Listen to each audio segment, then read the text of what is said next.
اعوذ باللہ من الشیطان الرجیم بسم اللہ الرحمن الرحیم انما مثل الحیات دنیا کماء انزلناہ من السماء۔ اس دنیا کی زندگی کی مثال تو ایسے ہے جیسے کہ پانی جو ہم برساتے ہیں بلندی سے آسمان سے، فاختلط بہ نبات الارض، تو اس کے ساتھ نکل آتا ہے زمین سے سبزہ۔ پانی برسا، زمین بے آب و گیا تھی، کوئی ہریالی نہیں تھی، نہ کوئی گھاس ہے، کچھ نہیں ہے۔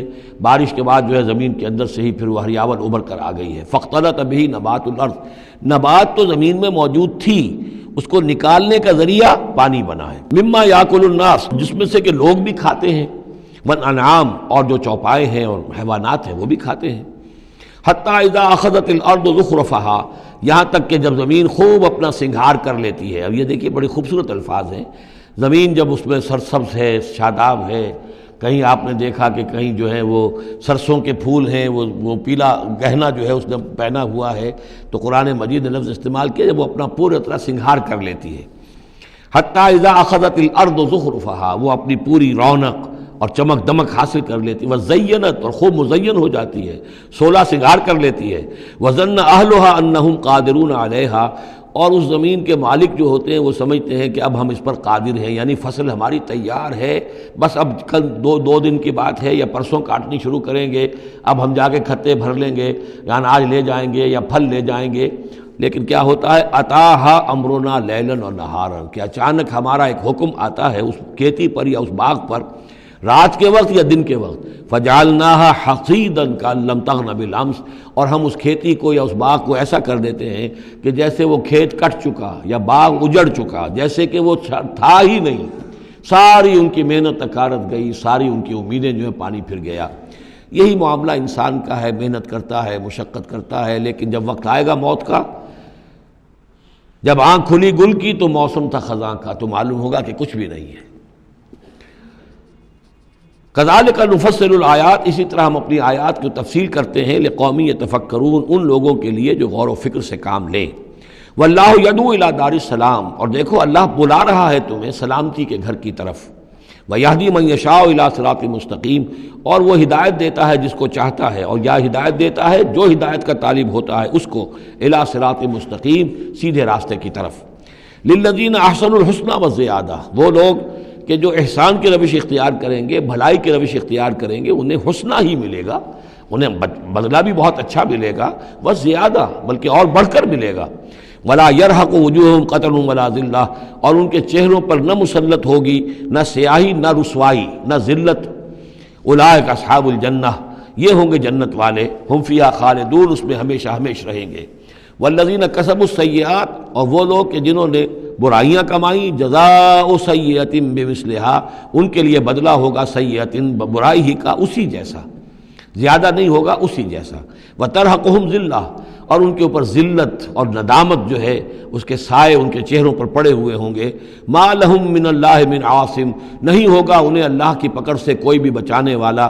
کانما اغشیت وجوہہم قطعا من اللیل المظلمہ، ایسے ہوں گے ان کے چہرے گویا کہ ان کے اوپر سیاہ تاریک رات کے کچھ ٹکڑے جو ہیں وہ آ گئے ہیں۔ اولئک اصحاب النار، یہ لوگ ہوں گے جہنمی، ہم فیہا خالدون، اور رہیں گے اس میں ہمیشہ ہمیشہ۔ وَيَوْمَ نَحْشُرُهُمْ جَمِيعًا، اور جب کہ ہم ان سب کو جمع کریں گے، ثُمَّ نَقُولُ لِلَّذِينَ أَشْرَكُوا مَكَانَكُمْ أَنْتُمْ وَشُرَكَاؤُكُمْ، پھر ہم کہیں گے ان لوگوں سے جنہوں نے شرک کیا، مکانکم، کھڑے ہو جاؤ اپنی جگہ پر، انتم، تم بھی اور تمہارے شریک بھی۔ اب یہاں معلوم ہوتا ہے کہ یہاں پہ شریکوں سے مراد ہیں اولیاء اللہ، انبیاء، فرشتے، جن کو پوجا گیا، جن کے نام پر مورتیں بنائی گئی۔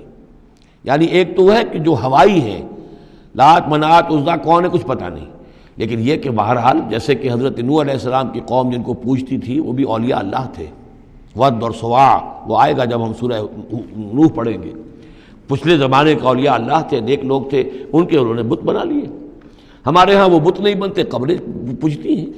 لیکن یہ جو مسئلے ہوتے ہیں یہ ان لوگوں کے شرکاء کی بات ہو رہی ہے کہ جو نیک لوگ ہیں، اللہ کے بندے ہیں، فرشتے ہیں، ارواح ہیں، شیخ عبد القادر جیلانی ہیں، یا یہ اور کوئی اللہ کے بڑے نیک اور اونچے بندے ہیں، تو ہم کہیں گے نقول للذین اشرکوا مکانکم انتم وشرکاؤکم۔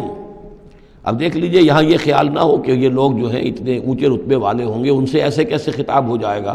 تو اللہ نے جیسے خطاب حضرت عیسیٰ سے کیا، یا عیسیٰ ابن مریم، وہ ہم پڑھ چکے ہیں سورہ مائدہ کے آخر میں۔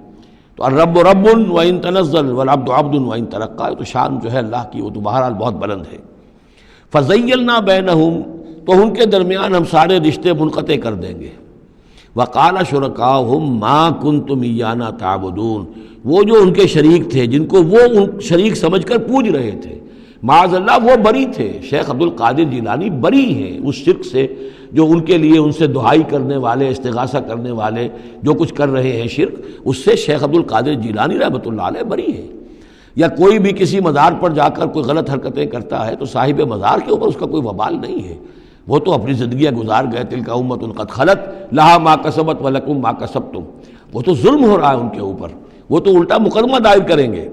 وقال شرکاؤہم، جن کو انہوں نے شریک سمجھا تھا، وہ کہیں گے ان سے ما کنتم ایانا تعبدون، نہیں تم غلط کہہ رہے ہو، تم ہمیں نہیں پوچھتے تھے، ہماری بندگی نہیں کرتے تھے۔ فکفیٰ باللہ شہیدا بیننا وبینکم، تو تمہارے اور ہمارے مابین اللہ کافی ہے یہ گواہی دینے کے لیے، ان کننا عن عبادتکم لغافلین، کہ اے بدبختو اگر تم ہماری بندگی کرتے بھی تھے تو ہمیں کچھ پتہ نہیں تھا کہ تم ہماری بندگی کر رہے ہو، لازماً ہم تمہاری عبادت سے بندگی سے غافل تھے، ہمیں کچھ معلوم نہیں تھا کہ تم نے کیا کیا ہے، ہم پر کوئی الزام نہیں ہے، ہم بری ہیں تم سے اور تمہارے اس شرک سے جو تم کرتے رہے ہو۔ ہنالک تبلو کل نفس ما اسلفت، اس دن ہر جان کو پتہ چل جائے گا اس نے کیا آگے بھیجا تھا۔ وردوا الی اللہ مولاہم الحق، اور وہ لوٹا دیے جائیں گے اللہ کی طرف جو ان کا برحق مولا ہے۔ وضل عنہم ما کانوا یفترون، اور جو انہوں نے گھڑ لی تھی چیزیں، افطرا کیا تھا، وہ سب کا سب ہوا ہو جائے گا، اور وہ ان کے ہاتھوں کے طوطے اڑ جائیں گے اور گم ہو جائیں گی وہ ساری چیزیں جن کو سہارا سمجھا ہوا تھا کہ ہم وہاں جائیں گے تو ایسے شفاعت ہوگی اور ایسے بزرگ ہمیں بچا لیں گے اور اس طریقے سے جو ہے وہ ہمارے لیے ذریعہ بن جائیں گے، وہ سب کا سب معلوم ہوگا کہ خواب تھا، جو کچھ کے دیکھا، جو سنا افسانہ تھا۔ صدق اللہ العظیم۔